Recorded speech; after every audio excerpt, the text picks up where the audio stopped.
before the draw on June 26th, FIFA anointed the Seattle game the Pride game. So because it's June and it's in Seattle, so June 26th is the Pride game. So then they do the draw, and then we found out what game will be the Pride game. Are you ready for the teams that are playing in the Pride game? North Korea and who? You're very close. It is Egypt and Iran. All right. Welcome to the Predicted Weekly Markets podcast, where we analyze the news through the lens of Predicted's markets.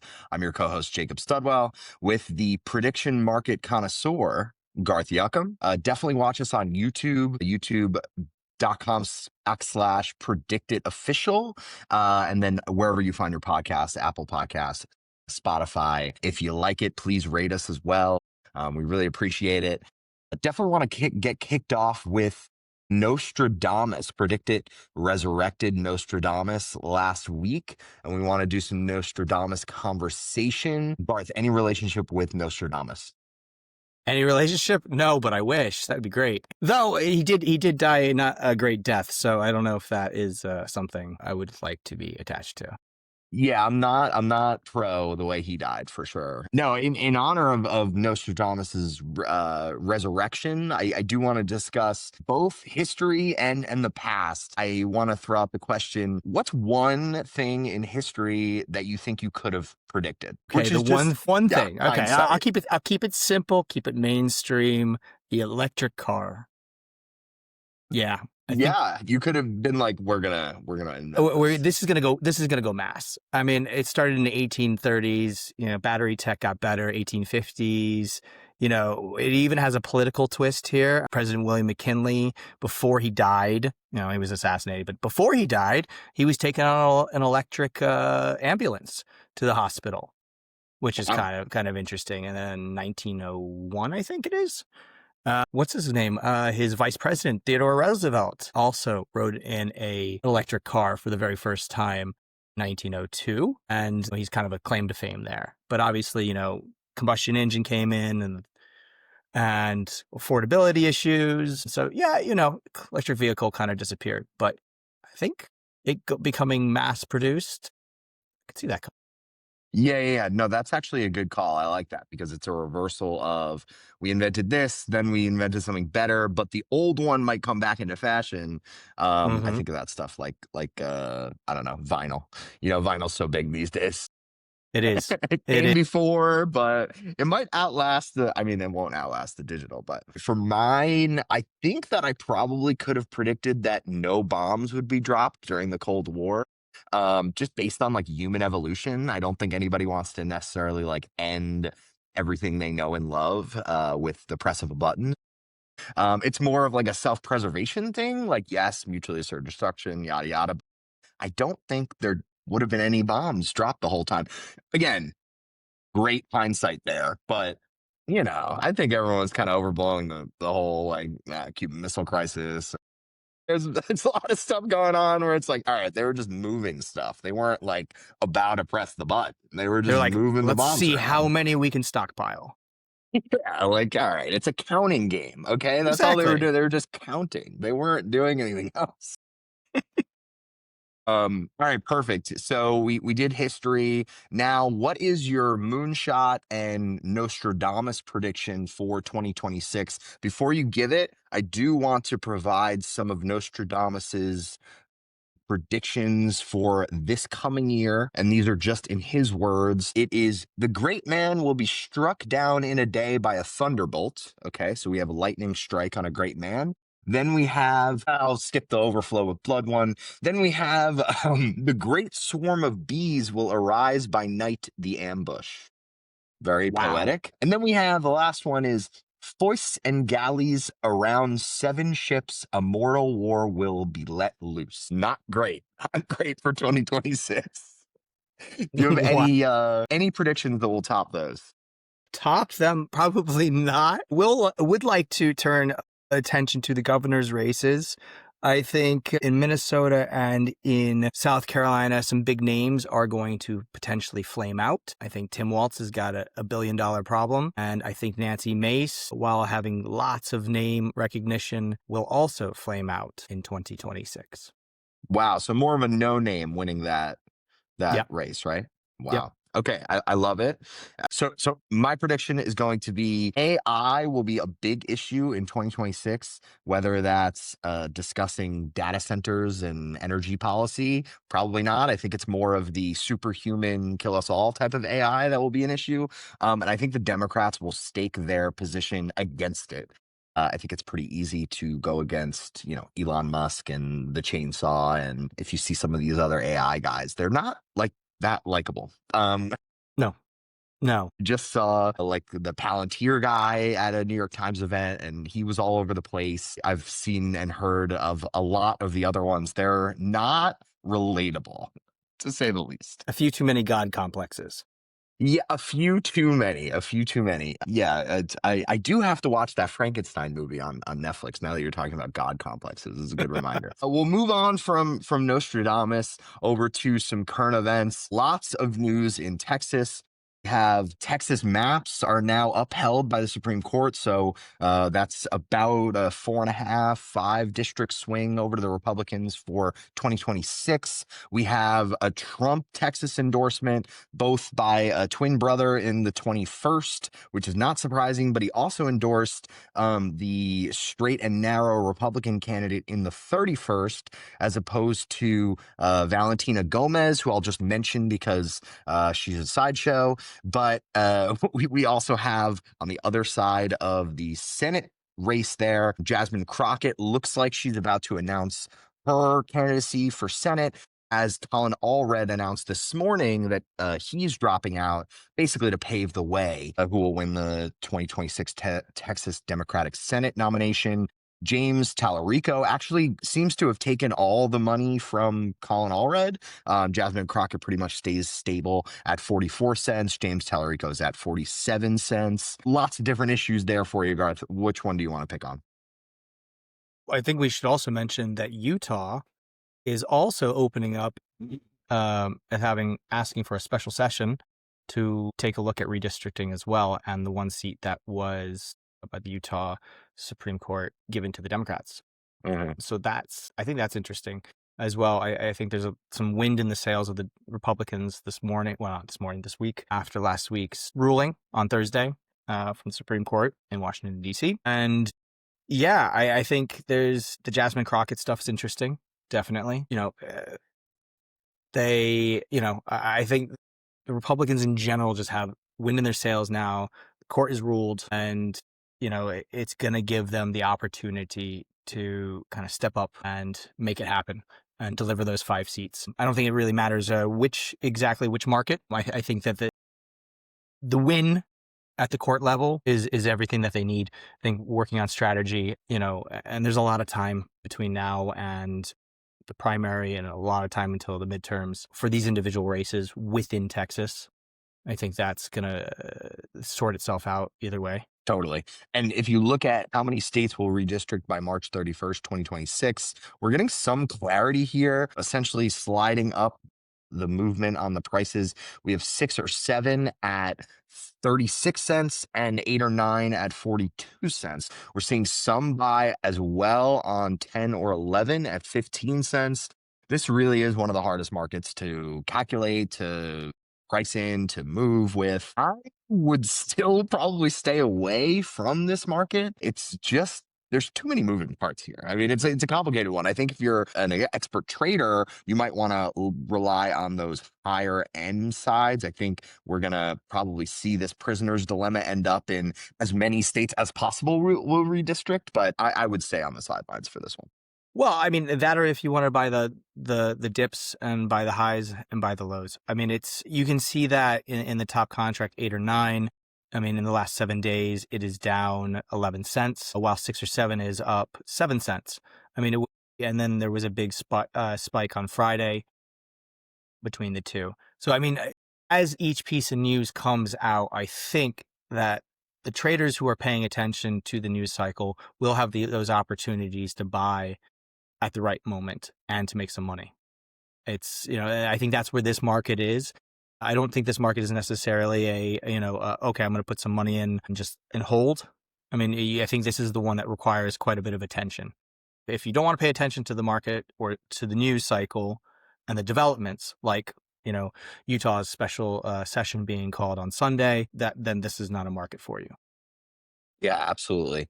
And I do want to comment. Speaking of news, Puck News had a report this morning that 20 Republican House members are expected to announce retirement before uh, the end of the year, I think it is. It's very fraught and it's a very bold report there. I would assume these are not running for reelection versus actual leaving office before election day. I will shout out, we do have a how many House members will leave office before election day market.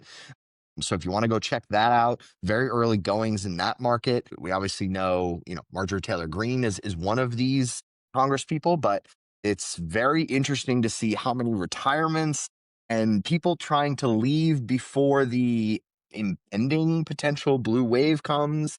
As we saw Mm-hmm. another piece of news come out this morning, there was a Yale poll that came out showing 18 to 34-year-olds, of course, first of all, they all are rating cost of living and affordability as their most important issue. Mm-hmm. 91% say that that is the most important issue. And then we also saw that they swung massively across, back from being basically -2 on Trump to -30 on Trump and the administration. The young people had an interest in Trump in 2024. They are now quickly realizing affordability and pricing is not on their side in this Republican administration. Where does this go? And are we going to see those 20 House members actually announce retirement? Well, Trump was just talking about the price of gasoline dropping. He was saying it was at $2.50 and that it'll likely get to $2. I mean, if that does happen, I think people will quickly start to change their mood on the economy. I think that if rents stay as high as they are, if interest rates stay high, if it's harder to buy a house, I think all of these types of things will uh, contribute to people considering that the economy is not doing well and that they're worse off under a Trump presidency. But again, prices drop in the next 6 months, then people might have a completely different mood heading into next summer, and everybody will be happy, and then maybe the Republicans don't lose as many seats as Yeah, as yeah. historically is seen by the party in power. Pricing is a much tougher one there. I mean, how often does pricing just drop? You know, 10, Right, 15% at a time. right. Pretty much never, unless you're living in some kind of like stagflation hell. It's true. It's true, but it's this concept. It's like the Hegseth story that we talked about to a certain degree. Is how many people are talking about Hegseth? Where's that video? And we've been Everything removed from it goes. for a little less than a week time. So I mean, things can shift in this world of Trump that we live in, and they can shift very, very quickly. And so long as that there's enough attention paid to it, by the administration, I think they have some time to save this. But of course, it's a big if. Yeah, and let's move over to that market. Who will be the first cabinet member to leave in 2025? Hegseth, who was surging last week, now down to 4 cents. But now we see Kristi Noem surging at 8 cents, open the day at 11 cents. It's basically just reports that she has a strong relationship with Trump's first campaign manager, Corey Lewandowski, and people don't really like Corey allegedly and think she might be on the outs. This is, I think, But this isn't new, nonsense, right? but it's not new news. I mean, I find this absolutely fascinating, and I think this actual story came out in Politico like 2 or 3 weeks ago. Yeah, I'm It seeing a was it CNN was story on November 21st, but there might have also been a okay. corresponding Politico on the same day. I think it's like mid-November this came out. I mean, but there's a reason Corey was fired in the first place. I mean, he's taken over too strong of a role, and he's too present. And then this isn't a surprise, people. I don't understand it. I don't understand the pricing, especially with what is it, 22 plus days left in the year. I don't get it. You said it last week. You said definitely wouldn't bet anything on buy yes until No. the end of the year. There's no time. I think the smart traders, the sharp traders, the whales maybe are always buying down once somebody hits double digits. They'll take that Mm, 90-cent no, and they'll probably buy. That's probably why Christy Nome kind of went from 11 cents to 8 cents. I think anybody's going to snap at that leave in 2025 no market because there are 22 days left in the right. year. It is about to end. Hey, that if any of these, I'd be more interested in one of these 1 cent contracts where it's just like a random. Oh yeah, Definitely. Scott Besson is leaving. Like he's out. Yeah. On There's some sort of December Christmas 30th. rumor or something like that. Exactly. Holiday rumor comes out. Somebody's spent a little too much time at the water cooler. Yeah. Moving on to the Republican 2028 presidential nomination market. This has me also in a tizzy if we're talking about markets that don't make any sense to us. I see JD Vance is worth 52 cents, down a few cents, basically down from 55 cents where he was like in September. But over 50% chance here, more than a coin flip odds, to become the Republican nominee in 2028.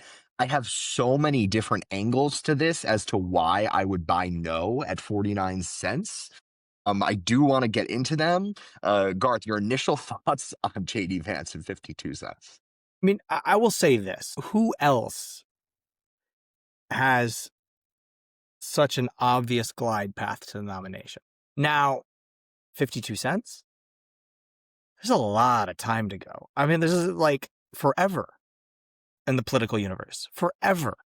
It really is forever. It's an unlimited amount of time, 2+ years. It's crazy. It's, So, Garth, if you look at the fundamentals, okay, and let's talk about Kamala for really quickly, another vice president who ended up getting the nomination.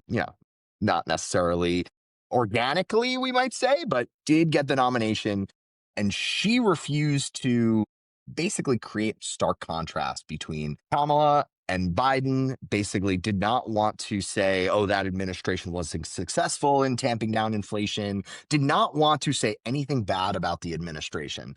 Now we have JD Vance, who is also the vice president of an administration at a challenging economic time. We're clearly headed towards some turbulence here. Again, all the young people think that affordability and cost of living is the number one issue. Do we see JD Vance separating himself from the Trump administration, saying anything bad about Donald Trump? Has anyone in Donald Trump's current cabinet ever said anything bad about the man?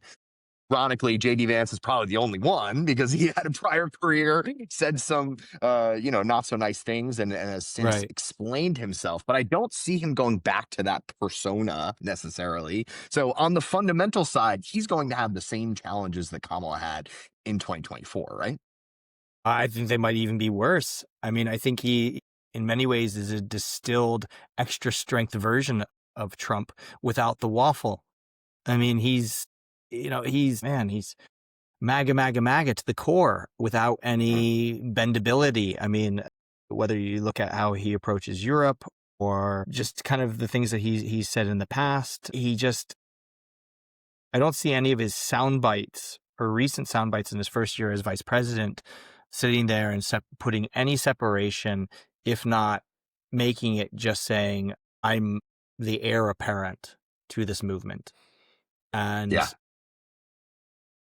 And I could just see so many reasons or why that could go wrong for him as being hugging Trump so tightly. You can see that the fissures starting to show themselves in the Republican Party, whether it be over healthcare subsidies, what's going on there, or the upcoming, funding minibus coming out that could potentially stop the government showing up or shutting down on February 1st or 2nd.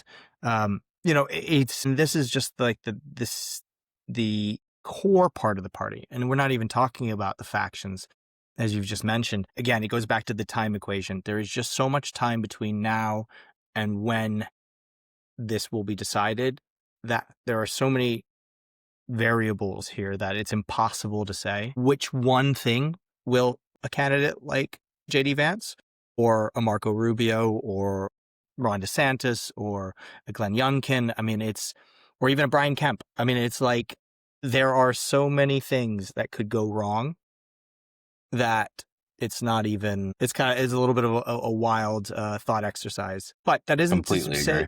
say that there isn't money to be made in these markets right now and riding those waves of popularity, of, good deeds or bad deeds. I mean, there's going to be plenty of jockeying and movement in the coming days, weeks, and months.